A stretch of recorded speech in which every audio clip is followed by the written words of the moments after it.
रंजना की रसोईमध्ये आपले स्वागत। मी घेतले इथं 1 किलो खारीक मिक्सरवर मी पावडर करायला लागलेली आहे। ही खारीक स्वच्छ निवडून त्याच्यातल्या बिया काढून थोडीशी गरम करून घेतल्या। पावसाळी वातावरण असल्यामुळे थोडं गरम करून घ्यायचं आहे। हे गरम करून घेतले। मी इथे घेतले मनुके, भाजलेलं खोबरं, आता मी काजू भाजून घेणार आहे, मेथीची पावडर करून घेणार आणि डिंक तो पण तळून घ्यायचा आणि सगळं आता भाजून घ्यायचं। तर इथे मी हे घेतले बदाम, तसे गरम करून घ्यायचे बदाम पण, आणि अश्वगंधा पावडर। चवीपुरता अगदी थोडासा गूळ, खारीक खूप गोड आहे त्यामुळे चवीपुरताच गूळ घालणार आहे मी, आणि तूप एवढं बनवायला कमीत कमी मला 1-2 वाट्या तूप लागेल, आणि सुंठ वेलचीची पावडर, थोडी बडीशेप पावडर टाकली तरी चालते आवडत असेल तर, ते ऑप्शनल आहे। तर आपण बदाम भाजून घेऊया आणि मग बारीक करून घेऊया।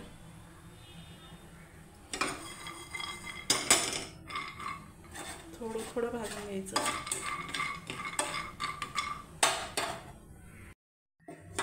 आपले बदाम भाजून तयार आहेत, थंड करून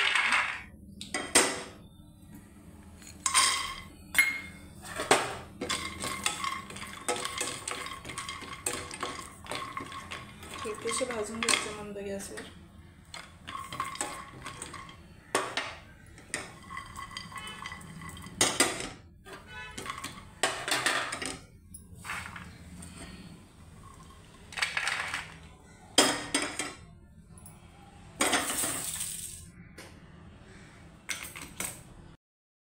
मी मेथी पण भाजून घेतलेली आहे, त्याची पावडर करून घ्यायची आणि तुपामध्ये भिजत घालायची।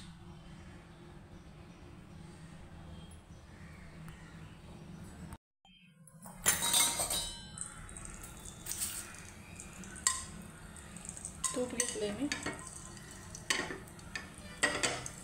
तूप गरम झाल्यानंतर त्याच्यामध्ये डिंक घालून घ्यायचा।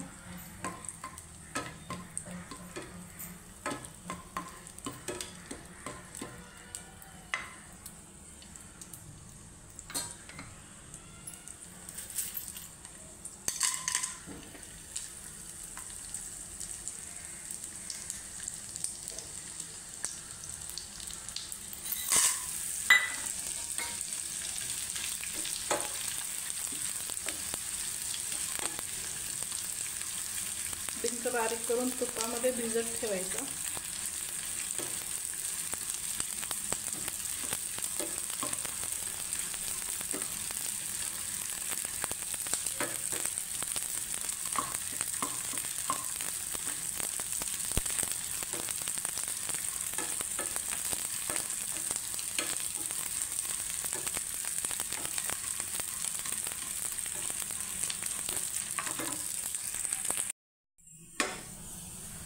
मनुके तुपावर भाजून घेतले।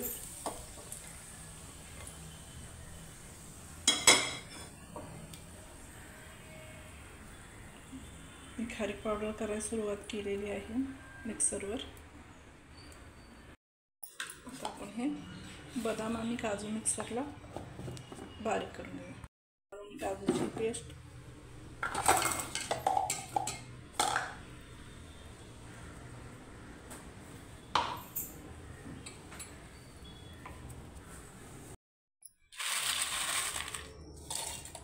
मिक्सरमध्ये आपण आता डिंक पावडर करून घेऊया।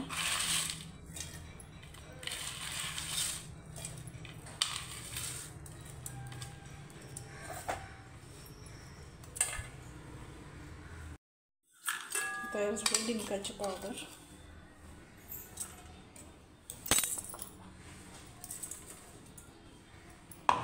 त्याच्यामध्ये आपण मेथीची पावडर करून घेऊया। त्याच्यामध्ये आपण मेथीची पावडर करून घेऊया। ही तयार झाली आपली मेथीची पावडर। आता तुपात भिजत ठेवूया आपण ही 48 तासासाठी, म्हणजे त्याचा कडवटपणा राहत नाही। तूप गरम करून घेतले मी,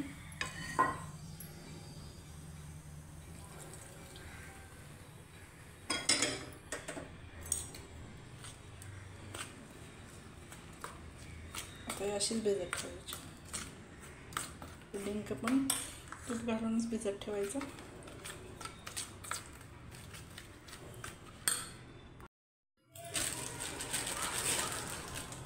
थोडेसे अक्रोड भाजून घेऊया आपण.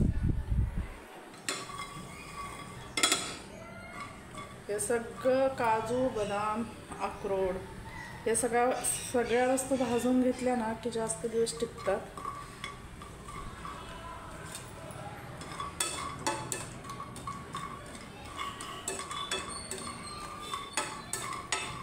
बारीक पूड करून घ्यायचे आणि आता आपण सगळं मिक्स करून लाडू बनवून घेऊया. हलकंसं भाजून घ्यायचं, जास्त नाही.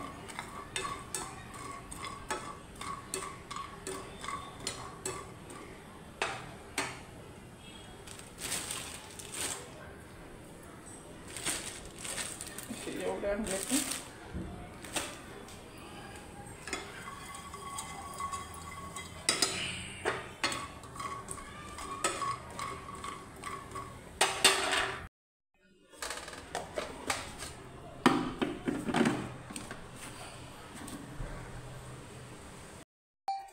अशी पूड करून घेतली अक्रोडची.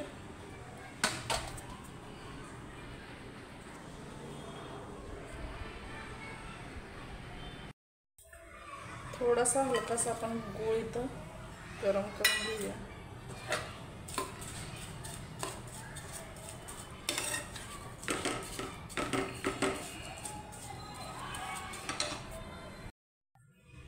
ही अक्रोड पावडर, हे मनुके. आता आपण निम्मे लाडू डिंकाचे करू आणि निम्मे मेथीचे. मेथी भिजत घातली आहे मी.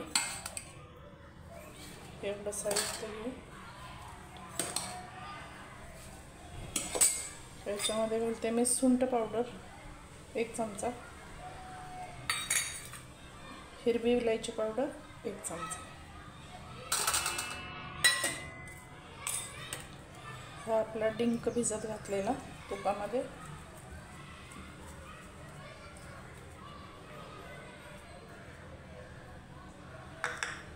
आणि हा आपला गूळ आता याच्यामध्ये मिक्स करून घेऊ. हे सगळं मिश्रण आपण आता एकजीव करून घेऊ. मिक्स करून घ्यायचं असं हाताने.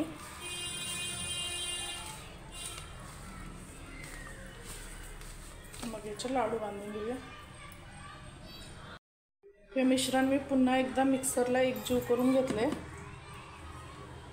आणि आता हे असं तयार झालं. आता आपण ह्याचे लाडू बांधू शकतो व्यवस्थित, कारण सगळे ड्रायफ्रूट्स, वेलची पावडर, सुंठ पावडर आणि डिंक वगैरे सगळं पूर्ण ह्या खारीक जी आहे, बदाम, काजू वगैरे त्याच्यामध्ये व्यवस्थित मिक्स झाले. म्हणून मी परत एकदा हे सगळं मिक्सरला लावून घेतले.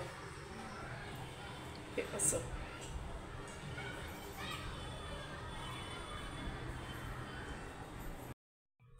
हे एवढ्याशा आकाराचेच बनवायचे, जास्त मोठे नाही बनवायचे लाडू. आता हे सगळे लाडू आपण बनवून घेऊन हवाबंद डब्यात ठेवूया. चला तर मग आता आपण बनवूया खारीक खोबऱ्याचे लाडू, डिंकाचे लाडू.